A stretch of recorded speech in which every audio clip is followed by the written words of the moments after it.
microfone, mas vocês estão gravando, né? Acho que fica melhor comigo. Vamos conversar um pouquinho a respeito da indulgência.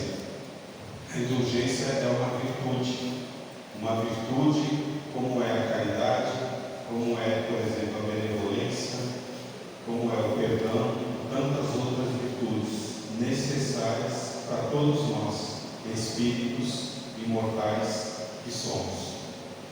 A indulgência é uma virtude que precisa ser colocada em prática. Todos nós somos seres virtuosos. Significa que todos nós temos a capacidade e a condição que Deus nos ofereceu de realizarmos, de desenvolvermos essa virtude chamada indulgência. Como que a gente pode fazer isso? É fácil. Basta a gente se relacionar com o outro. Aí que é o problema. O outro. O problema não é a gente, é o outro. Né? Não tem como nós desenvolvermos a indulgência sem nos relacionarmos com o outro. Quem é o outro? Senão alguém diferente de mim. Alguém que pensa diferente, alguém que sente diferente, alguém que tem uma visão de mundo diferente da minha, alguém que tem percepções diferentes da realidade, alguém que tem preferências, gostos, desejos, vontades diferentes da minha. Esse é o problema, conviver com o diferente e respeitar a diferença, respeitar o outro que pensa e sente diferente de mim. Esse é o grande desafio, né? E Deus é tão bom que Ele nos oferece todos os meios e as condições para a gente exercitar essas virtudes, essas qualidades morais. A gente está numa oportunidade chamada reencarnação. Essa é a nossa mais importante reencarnação, porque a gente está exatamente onde a gente precisa estar, exatamente com quem a gente precisa estar, na hora que a gente precisa estar. Só depende da gente fazer o que é certo, né?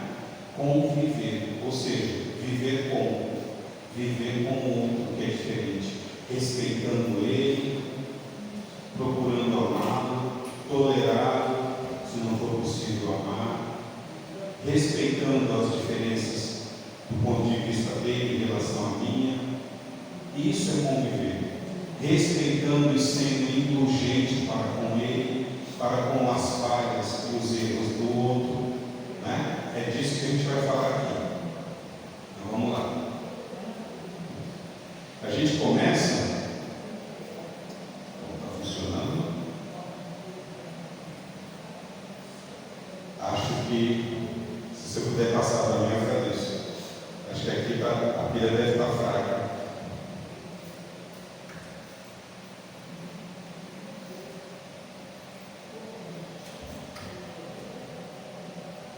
Eu mexi na pilha, que acho que era a posição da pilha.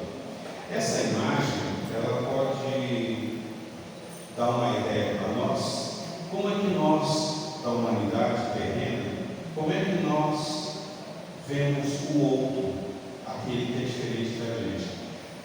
Essa imagem, ela diz assim, que ela está representando o seguinte, que a humanidade é como se fosse uma fila indiana, uma pessoa atrás da outra, sendo que cada pessoa carrega duas mochilas, uma na frente e a outra nas costas.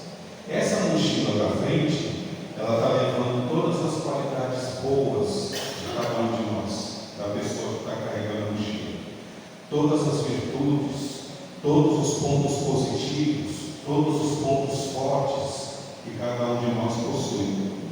E a mochila de trás, ela leva ao oposto disso, todos os defeitos, todos os vícios, todas as qualidades ruins, os pontos fracos e negativos do indivíduo. Como se trata de uma fila indiana, cada um que está atrás, ele está olhando ao mesmo tempo para as suas qualidades, as próprias dele, e por isso ele se envaidece, se enche de orgulho, de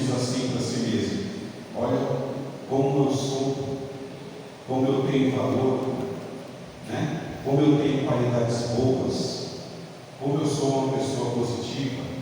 E ao mesmo tempo ele está olhando para a mochila daquele que vem logo à frente dele. Mas como essa mochila está nas costas, ela está mostrando o quê? Os defeitos do outro. Então ele, ao mesmo tempo que se envaidece com as suas qualidades, ele diz assim: olha esse daí da frente, cheio de defeito, cheio de qualidade ruim, cheio de vício. É um imperfeito mesmo. Mas ele se esquece de que o mesmo juízo que ele está fazendo do indivíduo que vai à frente dele, aquele que está atrás dele está pensando a mesma coisa dele. E assim vai caminhando a humanidade. Ou seja, a gente adora apontar o dedo para os erros do outro. E a gente adora, quando a gente se compara, principalmente, de enaltecer, de engrandecer as nossas qualidades que a gente tem. Mas a gente faz isso com o intuito, muitas vezes, de humilhar o outro, de rebaixar o outro, né?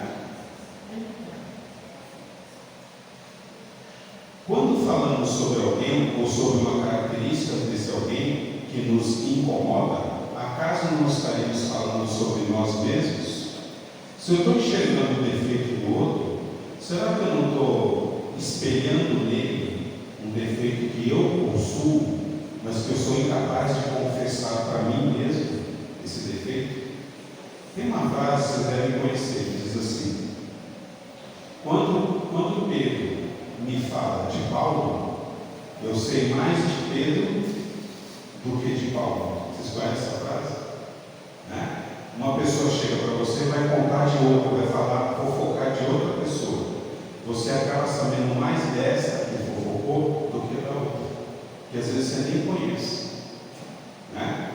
Então isso é típico na espécie humana, na humanidade, esse tipo de comportamento, infelizmente. A gente adora apontar o dedo, criticar, julgar e ver o defeito do outro. E a gente esquece de olhar os próprios defeitos que a gente tem, né? E quando o outro tem uma qualidade, essa qualidade boa incomoda a gente. Talvez porque desperte em nós uma qualidade ruim, um defeito, que é a inveja. Então a gente deveria trocar a inveja pela admiração, aprender a admirar as pessoas, não a invejá-las, né? A gente olhando para essa figura, o que a gente observa? O que chama a atenção? Provavelmente é isso aqui que está chamando a atenção, sim? Está fora do lugar. A gente esquece de olhar para o conjunto da obra, né? O que é isso aqui? Isso aqui é uma inflorescência, não é uma flor. A gente chama de flor, mas na verdade é uma inflorescência. Por quê? Está vendo cada pontinho desse, cada estruturazinha dessa, ó, é uma flor. Isso aí é uma inflorescência em capítulo, que a gente chama. Ou seja, eu tenho várias flores aqui, formando como se fosse uma flor só. Mas, Aloysio, e essa parte de fora aqui? O que é isso aqui? Isso aqui também não é a flor? Não. Isso aí é uma folha modificada, chamada sépala da planta. E ela tem uma importância, ela tem uma finalidade: atrair insetos e aves para polinizarem essa flor. Olha que fantástico a natureza, né? Mas a gente muitas vezes não conhece esses detalhes, e a gente nem tem a obrigação de conhecer tudo. Mas a gente se detém, e o que eu quero chamar a atenção é isso: a gente se detém naquilo que está fora do lugar, naquilo que aparentemente para nós é como se fosse um defeito, e a gente esquece de olhar o todo, o conjunto da obra, a beleza, porque isso aqui é obra de quem? Do ser humano? Não, de Deus. Veja, é obra de Deus. Tudo que provém de Deus expressa a perfeição, porque Deus é perfeito. Mas, Aloysio, se Deus é perfeito, por que ele fez uma flor imperfeita? Então, essa imperfeição é uma interpretação nossa, não quer dizer que é imperfeito. A gente é que olha para isso e diz: está fora do lugar, está imperfeito, mas não quer dizer que está imperfeito a partir da criação de Deus. Faz sentido para vocês? É a gente que interpreta assim. Alguma coisa ruim acontece com a gente. O que a gente diz? O mal me aconteceu. Para você. Porque para Deus, aquilo foi um bem. Aquilo que te aconteceu para Deus, que é um ser perfeito, justo, bom, foi um bem. Para você que viveu aquela experiência, qual foi a percepção que você teve? Foi um mal, porque me fez sofrer, me fez sentir dor, então para mim foi um mal. Mas é você que está fazendo essa leitura, é você que está percebendo dessa forma, porque aquilo que provém de Deus é a perfeição, expressa a justiça, a bondade, o amor. Tudo que vem de Deus é assim. Nós é que precisamos exercitar um olhar diferente sobre as coisas, sobretudo as coisas que nos acontecem. Lá no livro do Evangelho segundo o Espiritismo, capítulo 10, agora virou, o Espírito São Luís diz assim: certamente que não é proibido ver o mal quando o mal existe. Seria mesmo inconveniente ver-se por toda parte somente o bem. Essa ilusão prejudicaria o progresso. Por que prejudicaria o progresso? Você só enxergando bem. Porque pode não haver ali, naquela circunstância, naquela situação, naquela atitude, algo de bom, algo que vai prejudicar alguém, algo que vai causar danos para alguém, senão até para a própria pessoa, o autor daquela atitude, né? E a gente não enxergar isso, não enxergar que está havendo um prejuízo, está resultando em algo ruim aquilo que está sendo feito, isso ilude, faz a gente pensar que só existe coisas boas na vida. Não, infelizmente existem situações que geram dor e sofrimento, e são consequências das ações, porque nós temos livre-arbítrio das ações das pessoas, das nossas ações. Nós temos livre-arbítrio e nós podemos agir de acordo com as leis de Deus ou contra as leis de Deus. Nós podemos agir a favor, em harmonia com as leis de Deus, ou em desarmonia, em desequilíbrio com as leis de Deus.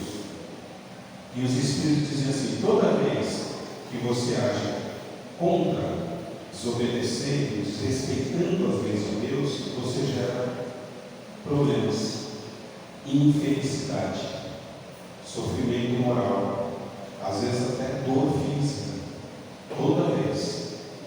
Ao passo que toda vez que você age de acordo, em harmonia com as leis de Deus, você gera o bem. Portanto, você está produzindo felicidade em você e à sua volta. Então, nós precisamos observar o que é que nós estamos fazendo nas nossas atitudes, como é que nós estamos agindo, de acordo com as leis que Deus criou ou em desacordo com essas leis, porque nós temos livre-arbítrio. Deus não nos obriga a nada, o Espiritismo não nos obriga a nada, os Espíritos bons não nos obrigam a nada. Nós temos livre-arbítrio, nós é que escolhemos como agir, e essas escolhas têm consequências, né? E quando o mal provém de um familiar querido, qual a nossa postura diante do mau comportamento do familiar que nos é caro ao coração? E aí? Quando o filho do vizinho faz algo, o filho do vizinho não presta, tem que prender, tem que isso, tem que aquilo. Mas e quando é comum da gente? Qual é o nosso sentimento que move a gente agir? Qual é a nossa postura quando se trata de alguém que a gente ama? E aí? Para Deus tem diferença isso? Não. Para nós ainda tem. Porque nós somos imperfeitos. Bom, eu não sei você, mas eu sou imperfeito. Mas para Deus é um peso e uma medida. Às vezes a gente pode estar sendo conivente com o erro do familiar. E a gente está dizendo assim para ele: olha, não se responsabilize pelo mal que você faz, continue fazendo, que eu te apoio. Você está dizendo isso. Às vezes a gente está tão tão cego que a gente não percebe que ele não é perfeito. A gente acha que ele é perfeito. E tudo que ele faz é coisa boa, é para o bem. E às vezes não, ele está se prejudicando. E nós temos o dever de dizer: essa conduta não está legal. E isso não está sendo bom para você. A gente tem o dever de fazer isso. Talvez essa seja uma das grandes dificuldades que a gente tem na vida, de renunciar. Ou seja, de dizer não para aquele que a gente ama. Por quê? Porque a gente ama. Quando a gente ama, a gente só quer dizer sim. Mesmo que ele faça coisa errada. Porque até porque se você disser não, ele vai virar para você e dizer assim: você não me ama? Você não gosta de mim? Por que você está dizendo não? Você tem que dizer sim. Se você me ama, você tem que dizer sim. E amar também é dizer não. Aliás, o não evoca muito mais do que o sim. Né? Eu evito aquilo que eu censuro no outro, então eu aponto a negligência. Eu digo assim do outro: você é negligente, mas eu me contento no comodismo. Eu vi a negligência do outro, mas não vejo a minha própria negligência, a minha atitude, o comportamento negligente. Perceberam? Ou então, eu repreendo o outro, chamo a atenção dele, desacreditando publicamente. Eu faço isso por fulano: você naquele dia você fez isso, na frente de todo mundo. Quando eu poderia chamar o fulano reservadamente, não em público, para não desmerecê-lo, para não desacreditá-lo, para não humilhá-lo, e falar: olha, lembra aquele dia que você agiu assim? Lembra? Então, eu não gostei. Eu não gostei do jeito que você agiu. E por isso eu estou te falando aqui: não faça mais isso, porque você magoou as pessoas, porque isso, porque aquilo. Olha a diferença. Né? Ou então eu exijo o cumprimento do horário. Fulano, olha o horário. Você não está no horário, você não está respeitando, não está cumprindo o horário. E eu não estou nem aí com a hora do Brasil. Com o outro, a regra é válida. Comigo não. Perceberam? Que é muito comum a gente agir assim. A gente cobra do outro uma coisa que a gente muitas vezes não faz. Né? Eu fico magoado com a má resposta que me deram. Nossa, que pessoa mal educada. Precisava responder assim? E eu não presto atenção nas respostas que eu dou, na maneira agressiva, hostil, que eu respondo para alguém. Eu não presto atenção. Eu só presto atenção quando é comigo, quando alguém responde mal. Mas se eu faço isso, eu até digo assim: mas eu não tive a intenção. Se a pessoa disser alguma coisa, eu não tive a intenção. Às vezes teve. Às vezes teve sim. Né? Então a gente precisa, antes de censurar um outro, deixar de fazer aquilo que você está vendo que o outro faz de errado. Corrija em você, para depois você poder chamar a atenção do outro. Né?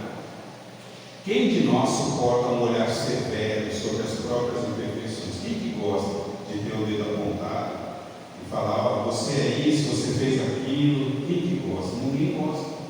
Você até reconhece às vezes, diz assim: não, eu sei que eu sou isso, mas não precisa falar, porque eu sei que eu sou. Então você até reconhece, mas se alguém fala, e o pior, se é alguém de casa, por quê? Porque alguém te conhece e diz que te ama, você não aceita. Você aceita de um desconhecido na rua, mas de alguém de casa, você fica sem falar com a pessoa pro resto da vida, se precisar. Por quê? Porque foi alguém de casa, alguém que me conhece, que disse que me ama. Me ama desse jeito? Pois é, mas quando a gente ama, a gente corrige. Quando a gente ama, a gente quer bem. A gente fala: muda isso, não faz desse jeito, porque a gente ama, a gente se preocupa, a gente se importa com a pessoa. Por isso que a gente fala. Né? Vocês lembram desse personagem? De um desenho animado, de um filme? Ratatouille. Lembra do filme Ratatouille? Um desenho bonito, né? Uma história muito bacana. Esse era o crítico de gastronomia, Anton, o nome dele, Anton Ego. O nome Anton já diz muito, né? Anton significa digno de louvor. Ego vem de ego, narcisismo. Olha a postura dele, já diz tudo, né? Ele era aquele crítico mordaz, severo, um crítico profissional de gastronomia. Mas o que ele mais gostava, o que dava prazer dele fazer, era acabar com a reputação de alguém que tinha restaurante, de um chefe de restaurante. Aquela crítica cínica, ácida, severa, que era capaz de destruir, de humilhar, de ferir. Esse era Anton Ego. Conhecem gente assim? Conhecem Anton Ego por aí? Eu falo por aí, mas às vezes a gente mesmo pode estar agindo assim, viu? A gente mesmo é um pouquinho Anton Ego. Conhecem, né? Pois é. Até que um dia, né, ele desafiou o chefe, que na verdade era um rato, que tinha que preparar uma refeição, e ele já veio com a caneta dele pronto para acabar com a reputação de todo mundo, fechar o restaurante. Hoje eu fecho esse restaurante. E aí ele põe a primeira porção da comida que serviram para ele na boca, que era o ratatouille, uma comida camponesa, de origem camponesa. O que aconteceu? Ele lembrou do prato de ratatouille que a mãe dele fazia. Então aquela comida trouxe uma memória afetiva para ele. E aí ele foi lá atrás, na infância, e lembrou. E aí ele percebeu uma coisa: talvez nem fosse o melhor prato do mundo esse, o melhor ratatouille do mundo, mas ele tinha uma boa intenção por trás, porque trazia uma memória dele de infância, da mãe. E aí, nesse momento, morre o crítico Anton Ego e nasce um apreciador de comida, de prato de comida. E aí ele come com aquele gosto que a gente come um prato bom, ainda mais feito pela mãe, sabe? Ele muda a maneira de ver as coisas, ele deixa de ser aquele crítico severo e ele entende uma coisa importante, né? Mais importante do que a crítica severa, rígida, cruel, é você apreciar um bom prato de comida, quer dizer, você ter leveza, respeitar aquilo que o outro fez, aquilo que ele construiu, aquilo que traz naquele prato, naquele produto, traz toda a história da pessoa, traz todos os conceitos de vida dela, tudo que ela de melhor pôde oferecer, ela ofereceu ali. E ele, Anton Ego, representa a hostilidade que a gente vê na sociedade, o negativismo, a crítica ácida, porque para a sociedade é isso. A sociedade, para ela, é mais fácil destruir do que construir. É mais fácil apontar o dedo e dizer: isso não está bom, isso é horrível, isso não tem, fulano não tem competência, não tem capacidade. É mais fácil para a sociedade. Então ele representa a sociedade hostil, a animosidade social, que a gente muitas vezes alimenta com atitudes da gente, com a crítica, às vezes infundada, porque a crítica dele tinha fundamento. Ele era um crítico profissional, tinha fundamento, mas qual era a intenção dele? Era quebrar, destruir a reputação, fechar o restaurante. Ele usava a crítica para isso, né? Lembram dessa cena? Jesus e a mulher adúltera, né? Vamos ver como é que Jesus trabalha a indulgência aí? Então, um grupo de fariseus, Jesus estava pregando no templo, estava ensinando, aí um grupo de fariseus trouxe uma mulher, foi pega em adultério, em flagrante adultério. E aí chegou para Jesus, olha o que eles quiseram fazer, testar Jesus. Eles pensaram assim: vamos perguntar para ele o que a gente deve fazer. Por quê? Eles chegaram assim para Jesus: Jesus, essa mulher foi pega em adultério.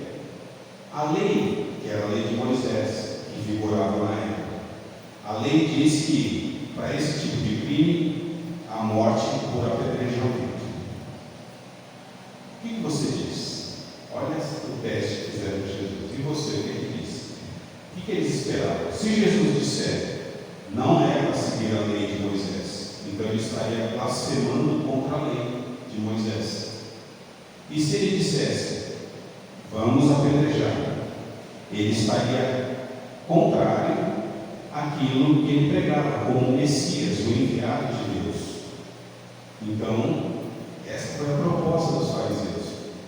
Hoje a gente pega ele. E aí Jesus começa a escrever com o dedo na lei. Tipo assim, olha o que ele fez. Todo mundo já chegou pronto para condenar. A mulher já estava condenada. Ela foi pega em adultério e ia pagar por isso. Eles só queriam testar Jesus, mas o veredito já tinha sido tomado. Ou seja, eles agiram na impulsividade. Jesus começou a rabiscar, fez o pessoal refletir, deixar de ser impulsivo, calma, sem falar nada. Ele fez todo mundo pensar. E o pessoal esperando. E aí? Aí um deles, mas escuta, o que a gente faz afinal? Apedreja ou não apedreja? Insistiram.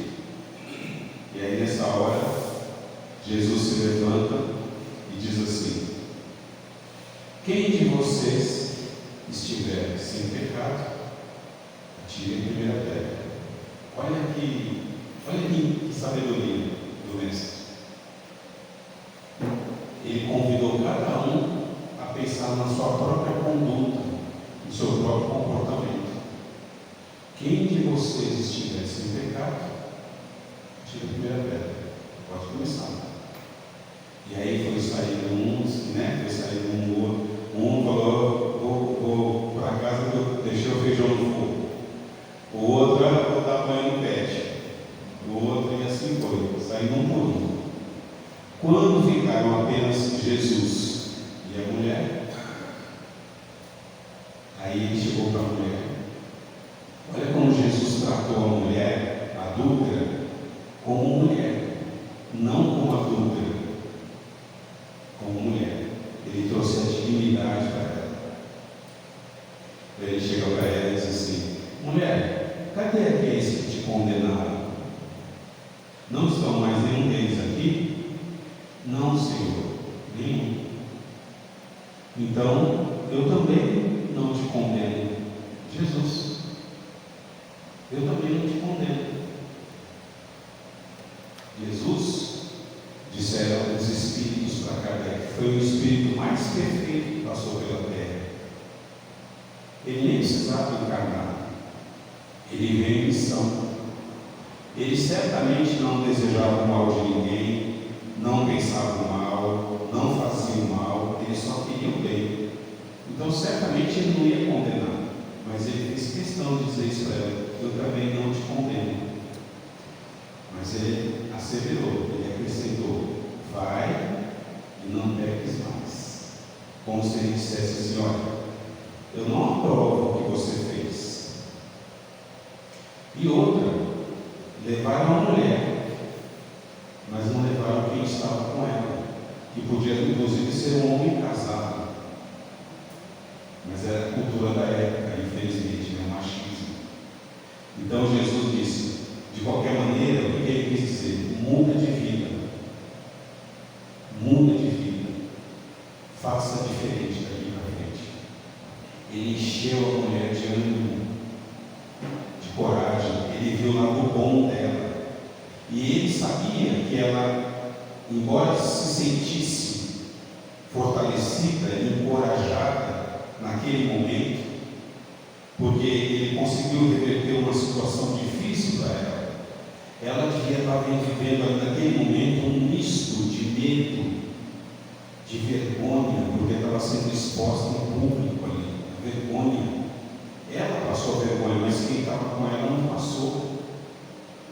E Jesus sabia de tudo isso, sabia que ela ia embora com essa recomendação: vai e não peques mais. Mas ele sabia que ela ia seguir com as fragilidades dela, porque ela era um ser humano, como nós somos ser humano, e temos as nossas fragilidades. Ela ia ter que conviver com isso e buscar se levantar, se fortalecer, ou seja, mudar realmente de vida, né?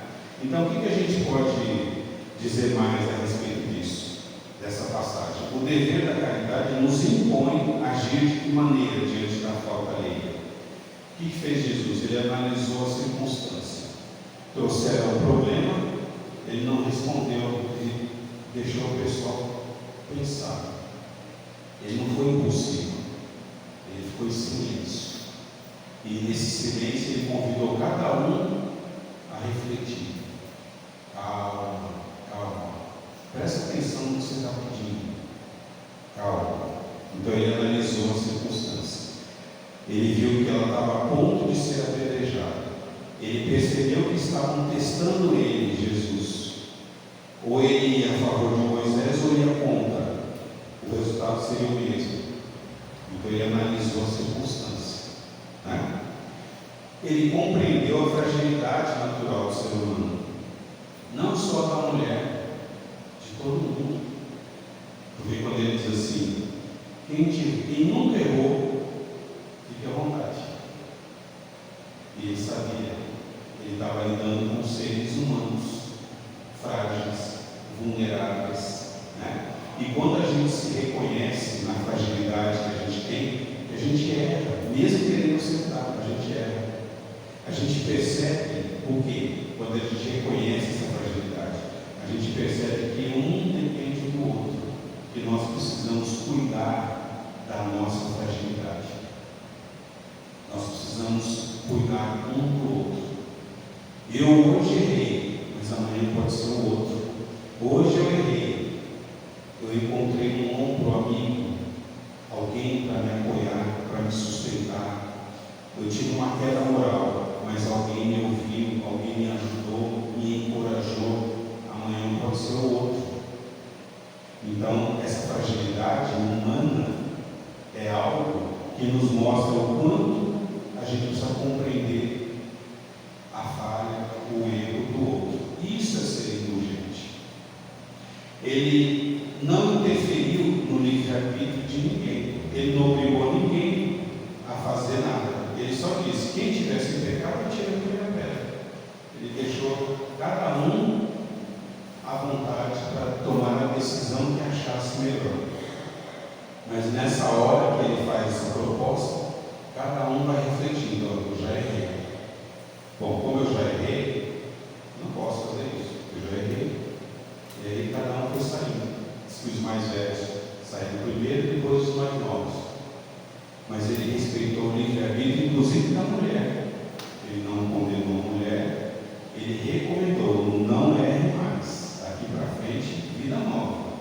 Não caia nos mesmos erros. Tratar de possuir a qualidade oposta ao defeito que se está observando no outro. Então, se eu estou enxergando que o outro ele é, por exemplo, vaidoso, eu preciso observar como é que a vaidade se manifesta em mim. Eu preciso primeiro observar em mim, para que eu possa chamar a atenção do outro. Eu estou vendo que o outro é impaciente, mas como é que eu trato as questões? Com impaciente também? Então, como é que eu vou chamar a atenção de alguém se eu não consigo ser paciente? Eu estou dizendo para ele, não seja impaciente, mas eu não consigo não ser impaciente. Como é que vai funcionar desse jeito? Não vai funcionar. Então eu preciso corrigir em mim primeiro. Isso é indulgência.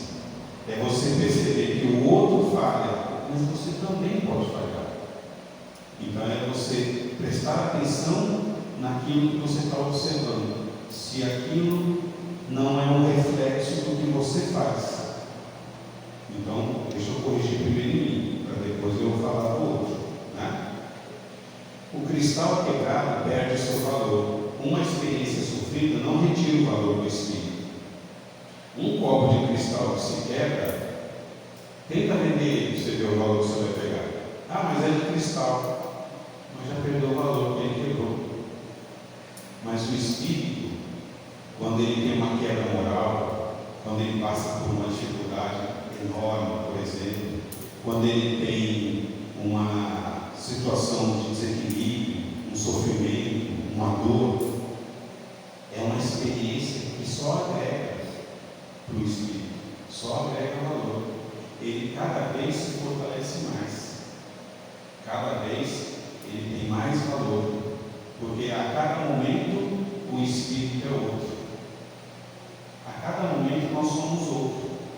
A gente está cada vez mais se aprimorando, adquirindo experiência, conhecimento. Esse mesmo assunto, daqui a eu fiz faz uns 2 meses, hoje é segunda, sábado, eu falei, deixa eu ver esse assunto, eu já mexi nele, faz 2 meses que eu fiz, que eu preparei esse assunto, eu mexi de novo nele, por quê? Porque eu já enxerguei coisa que eu falei, posso melhorar isso aqui. A gente já assim, a cada momento a gente está aprendendo, está melhorando, está aprimorando, né? A caridade segundo Jesus, lá no livro dos Espíritos 886, perguntar para os Espíritos, qual é a definição de caridade segundo Jesus? Segundo Jesus é entendido. Olha que pergunta interessante que foi feita para os Espíritos. Porque a palavra caridade ela tem muitos sentidos, muitos significados. Mas o que se queria saber é, e para Jesus, qual é o significado de caridade? Qual é o sentido? Por que Jesus? Porque ele foi o Espírito mais perfeito que passou pela Terra. Ele é o nosso modelo e nosso guia. Jesus é a nossa referência. Então, já que ele é a nossa referência, deixa eu perguntar uma coisa. Para ele que é a nossa referência, o que é caridade? Já que ele é uma referência. Resposta dos Espíritos: benevolência para com todos e indulgência para com as imperfeições alheias e o perdão das ofensas. Ou seja, a caridade, que já é uma virtude, contém outras virtudes. Não apenas essas 3, tem mais outras ainda, mas basicamente essas 3. Benevolência, que é uma virtude. O que é benevolência? O que é uma pessoa benevolente? É aquela pessoa que deseja ardentemente o bem do outro. Não deseja outra coisa que não seja o bem do outro. Sem interesse. Sem que, mesmo que o outro seja mal agradecido, não importa. Ela fez porque ela deseja o bem do outro. É difícil, hein? Porque o nosso bem, geralmente, ele é feito com interesse. Fiz, a pessoa sequer agradeceu. Que pessoa mais ingrata? Isso é interesse. Quer dizer, tem que ser reconhecido o que você fez. É isso que você está comunicando. E para Jesus não. É você não desejar outra coisa que não seja o bem do outro. Olha que difícil. Então, por exemplo, um empresário que todo mês ele distribui 30 cestas básicas para a comunidade carente, ele está fazendo bem? Sim ou não? Sim. Mas é benevolência? É desinteressado? Não. Porque essa ação dele tem um interesse. Abater no imposto de renda, nas taxas, nisso, naquilo. Então ele está fazendo bem. Vale? Para Deus vale? Vale. Mas não é o bem virtuoso. O que ele está fazendo é beneficência, não é benevolência. Deu para entender? Então a gente precisa exercitar o desapego, fazer o bem desinteressadamente. Mesmo que o outro não reconheça, mesmo que ele seja um ingrato, mesmo que ele nos ofenda, mas você fez porque você desejava isso, o bem. Isso é a virtude, né? Diante das imperfeições morais alheias, analisemos-las então sob o influxo, sob a influência da indulgência, né? O outro é imperfeito, mas eu também sou. Então eu preciso ser indulgente, eu preciso compreender o outro, respeitar o outro, né? Entender que ele errou, Às vezes não queria, mas errou. Me prejudicou. Eu preciso compreender isso, preciso ser indulgente. Por quê? Porque eu vou precisar da indulgência de uma outra pessoa quando eu falhar com ela. Né? 3 atitudes indulgentes: compreender a fragilidade natural de todo ser humano, revelar-lhe, relevar-lhe os equívocos e incentivar o bem que há no próximo. Enxergar o lado bom das coisas e das pessoas. Vocês conhecem aquela pessoa que ela vem no fundo do corredor lá na empresa? Você fala assim: lá vem fulano, todo mundo desaparece. Porque ninguém aguenta o fulano. Por quê? Porque ele é do tipo que só vê o mal.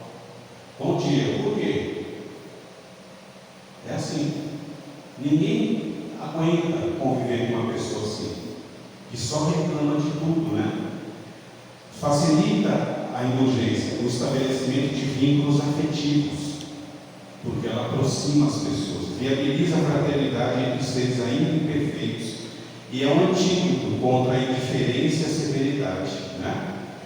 A indulgência, lá no Evangelho, capítulo 10, para terminar, José é o Espírito Protetor. A indulgência acalma, corrige, enquanto o rigor desalenta, afasta e irrita. O rigor aqui é a crítica severa, né?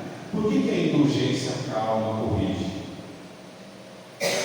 Quem é que não gosta daquela companhia agradável? Gosto tanto de fulano. Você diz assim: fulano, eu gosto tanto de você, como é bom a sua companhia. Por quê? Porque é uma pessoa que vê o lado bom das coisas, é uma pessoa que vê o lado bom das situações, das próprias pessoas. Ela não está vivendo na ilusão, mas ela não vive só na base da crítica, ela vê o lado positivo das coisas. Você não gosta de estar na companhia de uma pessoa assim? Quem não gosta? Né? Diferente de estar na companhia daquela pessoa que só desanima, só afasta, só irrita. Nossa, fulano, olha, me tirou do sério, ele me deixou nervoso, ele conseguiu estragar meu dia. Já ouviu isso? Fulano conseguiu estragar meu dia. É desse tipo. Então, a minha sugestão é: faça um teste hoje, quando você chegar em casa. Se você chegou em casa e ouviu algo do tipo: que bom que você chegou, eu estava com saudade. Você é do tipo que afasta ou que atrai? Atrai. As pessoas gostam da sua companhia, por isso que sentiram sua falta. Ou então, faz 2 horas que você chegou e ninguém percebeu. Das 2, uma: ou você desencarnou, ou você desencarnou e ninguém descobriu ainda, nem você. Brincadeira. Ou você é do tipo que afasta. Chegou. Já ouviu isso? Chegou. A coisa não está boa do seu lado. Você chegar em casa e ouvir isso, chegou, você é do tipo que afasta. Como que as pessoas, quando lembram de você, como que elas pensam em você? Como alguém que atrai ou que afasta? Se você não está praticando a indulgência, precisa praticar, porque você está afastando. Precisa ser indulgente. Muita paz, muito obrigado, gente.